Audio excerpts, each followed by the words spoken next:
formalitas, tetapi benar-benar bersatu dengan pegawainya, dengan karyawan-karyawan. Karakteristik daripada beliau ini yang akan kita coba gali dalam kaitan dengan kehidupan bermoderasi beragama. Baik, Pak Kabalai, mungkin sepintas saja perkenalan singkat, silakan Pak Kabalai. Ya. Assalamualaikum warahmatullahi wabarakatuh. Waalaikumsalam warahmatullahi wabarakatuh. Sore bagi pemirsa dengan saya berada sementara mendengarkan podcast ini. Podcast Periodeko Moderasi Beragama, Muda Kementerian Agama Kabupaten Minahasa. Iya. Ini luar biasa dan tidak semua kantor Kementerian Agama mempunyai seperti ini. Iya. Artinya ini adalah terobosan baru yang dilahirkan oleh seorang pemimpin di Kementerian Agama, dalam hal ini kepala kantor Kementerian Agama Kabupaten Minahasa Selatan. Terima kasih. Yang saya namanya Wisriadi, kebetulan ada gelar sedikit, gelarnya adalah SHMC, Sarjana Hukum dan Master of Science. Dan kebetulan saya diamanahkan untuk menjadi Kepala Balai Diklat Keagamaan Manado, dan alhamdulillah puji Tuhan sudah masuk 11 bulan. Bulan ke-11 saya dilantik di Balai Diklat Keagamaan Manado. Sebelumnya saya selaku Kepala Balai Diklat Keagamaan Ambon. Sebelumnya Ambon adalah jabatan promosis yang di mana sebelumnya adalah Kepala Sub Bagian Tata Usaha Balai Diklat Keagamaan Makassar. Malang melintang di Ambon 3 tahun berhadapan dengan pluralisme juga. Artinya saya sudah berhadapan dengan di mana ada mayoritas, ada minoritas dan sebagainya. Kalau di Makassar ya saya berhadapan dengan mayoritas Muslim, kalau di Ambon 50-50, kalau di sini adalah mayoritas adalah Kristen. Ini menarik bagi saya. Artinya ini adalah pembelajaran bagi saya, ini adalah ilmu bagi saya, di mana saya sudah menghadapi dengan 3 karakter yang di mana beliau perlu pluralisme. Dan inilah Indonesia. Iya. Jadi Indonesia itu bagaikan sebuah sebuah kemajemukan yang memang benar-benar sudah ditakdirkan oleh Tuhan. Iya. Inilah Indonesia cukup. Saya sering memberikan materi pelatihan dalam materi dasar dalam sebuah berbagai pelatihan, apakah itu pelatihan reguler di masyarakat pendidikan Manado, pelatihan PDWK seperti saat ini yang sudah saya laksanakan di Kementerian Agama Kabupaten Minahasa Selatan, di mana pesertanya juga dari pegawai Kementerian Agama Kabupaten Minahasa Selatan, juga melalui pelatihan jarak jauh melalui virtual meeting. Selalu saya tekankan Indonesia cukup seperti itu. Indonesia tidak perlu kita menuntut satu agama untuk menjadi dasar. Karena sesungguhnya Indonesia sudah menjadi negara agama. Apa contohnya? Yaitu sila pertama daripada Pancasila, yaitu ketuhanan yang Maha Esa. Artinya bahwa dalam suatu negara, apabila negara itu mempunyai berdasarkan Tuhan, berarti negara agama. Kita bukan negara ateis, kita bukan negara yang komunis, tapi kita negara yang punya agama, di mana nilai-nilai agama terbangun. Ada 6 agama yang ada di Indonesia, mulai dari Islam, Kristen, Katolik, Hindu, Buddha, dan Konghucu. Apakah ada agama lain? Boleh, boleh. Karena undang-undang yang sudah dijamin kita di pasal 29 di dalam undang-undang dasar bahwa kita dijamin kebebasan agama, kita untuk beribadah dan melaksanakan keyakinan. Kalau begitu tidak ada yang boleh menggugat. Karena pada prinsipnya bahwa kedudukan hak dan kita sebagai warga negara adalah mendapatkan perlindungan dalam masyarakat kita. Itu salah satu hak kita. Dan kewajiban kita adalah menjaga keharmonisan di dalam berbangsa. Ya, oke. Ini tadi Bapak sebutkan keharmonisan. Harmonisan ini berarti sudah menyangkut relasi dengan orang lain. Nah, di sini ada 9 kata kunci untuk moderasi beragama. Ada kemanusiaan, ada kemaslahatan umum, ada adil, ada komitmen kebangsaan, taat konstitusi, kemudian berimbang, ada toleransi, anti kekerasan dan penghormatan kepada tradisi. Nah, sepertinya Pak, kalau moderasi beragama itu pada awalnya dibangun untuk memberikan pencerahan kepada masyarakat bahwa ini adalah cara pandang terhadap realitas kemajemukan yang ada, bahwa kita tidak sebelah kanan yang cenderung kepada liberalisme dan sekularisme, dan juga tidak cenderung kepada berat sebelah kiri, yaitu fundamentalisme dan radikalisme. Nah, tetapi sekarang mungkin sudah berkembang bahwa moderasi beragama ini dia diperluas lagi, tetapi lebih dalam, yaitu menyangkut kemanusiaan, kemaslahatan umat. Bagaimana tanggapan Bapak dengan perkembangan teori tentang moderasi beragama ini? Pada prinsipnya sebenarnya begini, baru dikatakan liberalisme kalau dia tidak bergerak. Yeah. Artinya menghargai orang dengan pikiran-pikiran akalnya, tidak mau menerima pendapat tentang agama, itu baru dikatakan liberalisme. Dan kalau dia tidak begitu kan tidak dikatakan liberalisme. Yeah. Begitu ya sekularisme, kemudian radikalisme. Kapan dikatakan radikalisme? Apabila dia merusak tatanan. Yeah. Tapi kalau dia tidak merusak tatanan, tidak ada ciri-ciri radikalisme itu adalah merusak tatanan. Contoh, semua orang silahkan berkeyakinan bahwa keyakinan Anda benar. Tapi yang masalah, kapan cenderung bikin radikalisme? Adalah menyalahkan keyakinan orang. Itu bikin radikalisme. Silahkan semua orang berkeyakinan sesuai dengan keyakinannya, dan saya juga termasuk orang mendukung kalau mengatakan dia adalah radikal, silahkan, tapi tidak usah diucapkan. Khusus untuk diri sendiri dan jangan salahkan orang lain. Yeah. Silahkan keyakinan saya lebih benar, tidak apa-apa, tapi jangan salahkan orang lain. Itu Yeah. yang masalah. Betul.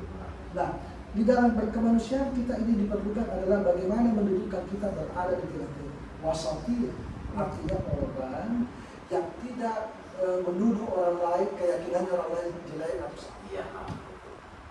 Kita harus berada di tengah-tengah, maklumi itulah. Sama-sama kita tidak melihat Rasulullah Muhammad SAW, sama-sama kita tidak melihat Yesus.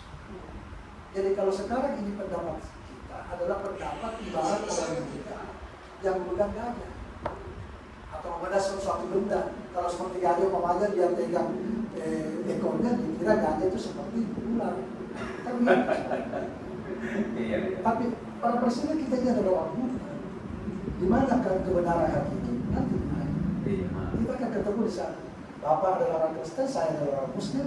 Nanti kita akan ketemu di sana yang mana benar. Itu nanti urusan Tuhan. Iya. Kebenaran hakiki ada sama Tuhan. Kalau kita semua berpikir bahwa dia benar menurut dia, saya benar. Sebenarnya Pak, menurut saya tidak ada agama yang mengajarkan tentang kebencian antara sesama manusia. Betul. Tidak ada. Kalau di Islam ada kan sudah jelas. Lakum dinukum waliy. Agamamu silahkan. Agamamu. Tidak ada urusan saya dengan bapak persoalan agama. Iya. Tapi persoalan kemanusiaan kita bersama. Ya, itulah. Tapi persoalan agama silahkan menurut keyakinan Iya. bapak. Saya biarkanlah saya beribadah berdasarkan Muslim, bapak beribadah berdasarkan Kristen. Silakan. Jadi dalam moderasi beragama ini citra kemanusiaan atau filosofi tentang kemanusiaan ini harus terus dibangun ya Pak. Harus. Karena kesamaan kita ada di situ, bahwa kita sama-sama adalah manusia ya Pak ya, gitu kan? Maka perbedaan begini Pak. Karena ini kan ada orang itu beribadah, ada orang ingin memaksakan bahwa bagusnya di negara satu. Tapi dia tidak sadar bahwa begitu banyak negara satu agama tidak memberikan ketuhanan. Kalau saya biarkan negara ini pluralisme, tidak ada yang ganggu saya. Muslim beribadah tidak ada yang ganggu, Kristen beribadah tidak ada yang ganggu, Buddha, Hindu, Konghucu silakan beribadah. Silakan untuk menjalankan keyakinan. Keyakinan Anda. Ya. Enaknya kita negara ini tidak ada sama sekali aturan, karena moderasi beragama bukan moderasi agama. Bedakan. Ya.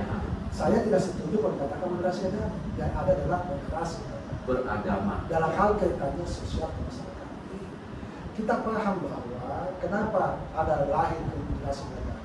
Ini adalah untuk ketentraman dalam kita beribadah. Artinya aturan-aturan dalam kaitannya negara sudah mengatur kita dalam beragama, biarkan.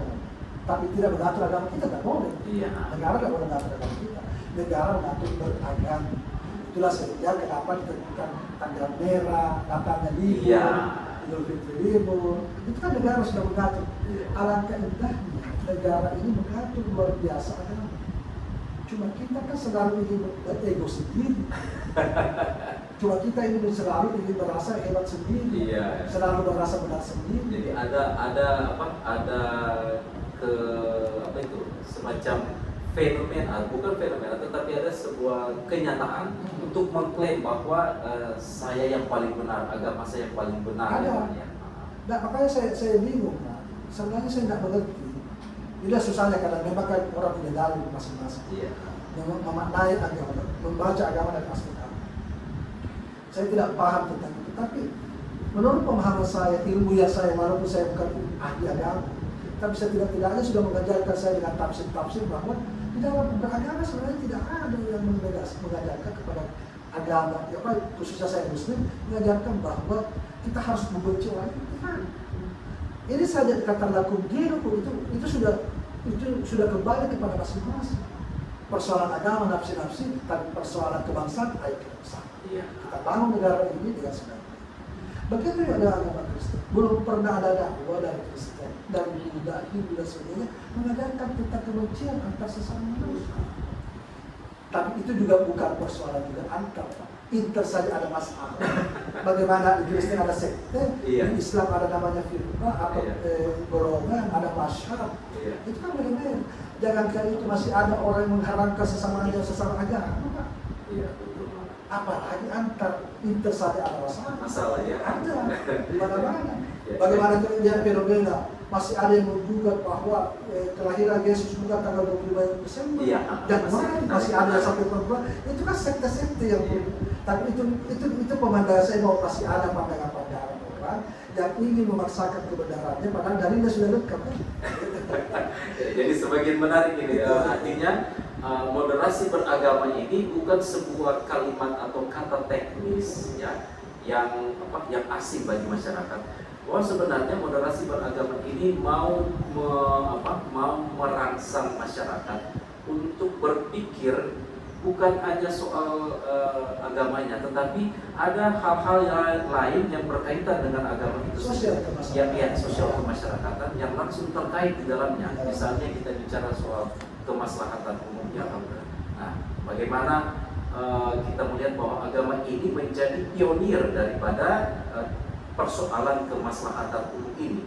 Karena kalau semua ideologi besar itu tidak bertahan sampai sekarang, Pak. Yang bertahan justru agamanya ya. Iya. Nah, jadi tentu ini merupakan informasi juga kepada masyarakat bahwa moderasi beragama ini bukan hanya sebatas bahasan teknis daripada Kementerian Agama selaku leading sektor daripada program moderasi beragama di Indonesia, tetapi juga ini merupakan informasi yang akurat bahwa sesungguhnya moderasi beragama mengajak kita untuk merangsang pemikiran, perasaan kita untuk melihat bahwa agama harus menjadi pioner di dalam soal mengusahakan kemaslahatan umum ya. Nah, jadi lebih menarik ini saudara-saudara pemirsa dan masyarakat di Kabupaten Minahasa Selatan, bahkan dimanapun dapat dijangkau dengan channel YouTube ini, dan tentu kita akan lebih berbincang lagi lebih dalam lagi untuk mendengarkan apa yang boleh diberikan oleh Bapak Kabalai. Mumpung Bapak Kabalai sudah mau pergi ke Gorontalo, tapi saya cegat di Simpangan tadi, Pak, mohonlah diberikan pencerahan kepada kami di masyarakat di Kabupaten Minahasa Selatan ini. Ya. Baik, Pak Kabalai, kita lanjut lagi masih boleh lagi Pak ya, Pak ya? Oke. Jadi kalau kita bicara soal dego-dego moderasi beragama ini, nah saya dalam benak saya bahwa ini juga menjadi produk layanan kami, Pak, yang akan kami telurkan. Mungkin kalau boleh ini dapat formalkan sebagai produk layanan di kantor ini, itu sementara kami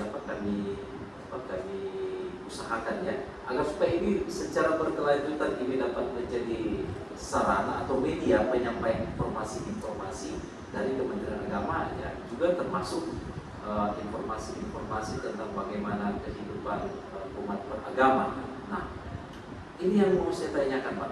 Kira-kira kalau misalnya nego-nego moderasi beragama ini ya bisa dijadikan sebuah proyek di Balai Diklat Keagamaan, kira-kira gimana ini? Saya setuju. Ya. Tidak, saya sebenarnya juga berpikir bahwa ini cantik. Iya. Ini menarik. Karena Terima saya kasih. kan begini. Artinya Bapak ini sudah selangkah lebih maju menyebarkan panji-panji Kementerian Agama. Iya, betul Pak. Secara tidak langsung sebenarnya Kementerian Agama adalah organisasi yang membantu pemerintah di bidang agama. Iya. Kementerian Agama kan begitu berjaya. Iya. Bagaimana melaksanakan tugas-tugas keagamaan dalam bidang pemerintahan. Nah, Bapak ini kan sudah memberikan sebagai sekarang ini sudah memberi layanan kepada masyarakat, bahwa bukan secara langsung, secara tidak langsung juga sudah ada. Podcast ini untuk ini luar biasa. Artinya memberikan informasi tentu saya tidak mungkin kantor Kementerian Agama Kabupaten Minahasa Selatan memberikan informasi jelek, Iya, betul. provokatif, kan? Possible bagi saya. Tapi tentu kan memberikan informasi yang baik, informasi yang benar, sesuai dengan tugas dan fungsi, sesuai dengan visi dan misi Kementerian Agama kita. Saya kira ini luar biasa. Oke. Artinya ini adalah terobosan yang luar biasa yang walaupun kita tahu bahwa ini bukan barang baik, Iya. tapi setidak-tidaknya Kementerian Agama Kabupaten Minahasa Selatan sudah berbuat. Iya, sudah berinovasi ya Pak ya. Berinovasi sesuai dengan 5 dasar 5 nilai-nilai Lima kita kan nilai-nilai termasuk yang adalah penting. inovasi. Inovasi. Iya. Termasuk adalah pelayanan keteladanan. Keteladanan. Tanggung jawab adalah memberikan informasi yang baik kepada masyarakat. Iya. Ini adalah salah satu cara.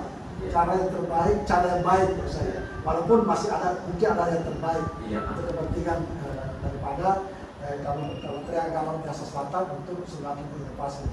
Oke, terima kasih. Sebenarnya masih banyak hal yang bisa dieksplorasi dari seorang kepala Balai Diklat Keagamaan Manado, tetapi ini sudah ada bunyi telepon. Kami hanya mengambil sedikit waktu dari Bapak, oleh karena itu mungkin ke depan siapa ada waktu yang lebih panjang lagi kita Insyaallah bisa. kalau Tuhan memberikan. Iya, karena oleh karena itu kami juga mohon doanya dari seluruh masyarakat Kabupaten Minahasa Selatan bahwa Bapak saat ini akan melaksanakan perjalanan menuju ke Pohuwato ya. Masih 8 jam perjalanan, berarti beliau nanti akan tiba di sana malam hari. Nah, kami mohon doanya agar supaya Bapak juga dapat tiba dengan selamat dan kita sudah mendapatkan pencerahan dari Bapak. Saya kira ini merupakan sebuah motivasi bahwa tadi sudah dikatakan bahwa Indonesia ini adalah sudah final. Negara Indonesia adalah negara yang berdasarkan agama. Jadi di dalam itu ada agama Kristen, ada agama Islam, ada agama Katolik, Hindu, Buddha, dan Konghucu. Jadi semuanya itu diakomodir dalam satu rumah, yaitu Negara Kesatuan Republik Indonesia dengan Pancasilanya dan Bhinneka Tunggal Ika. Ya.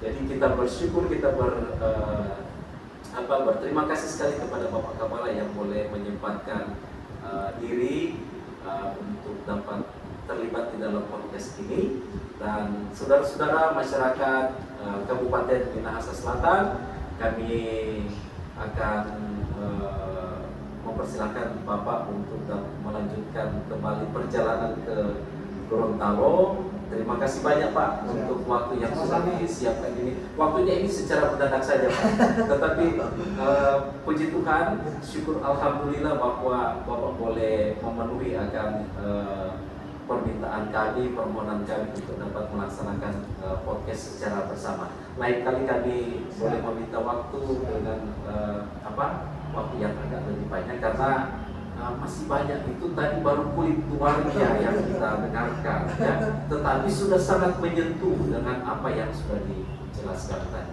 Demikian para pemirsa, kepada Bapak Kepala kami ucapkan terima kasih, sukses selalu dan sehat selalu Pak dilancarkan semua usahanya, kemudian rezekinya ditambahkan oleh Allah Subhanahu wa Ta'ala. Doa yang sama tuh Bapak. Ya, terima kasih Pak.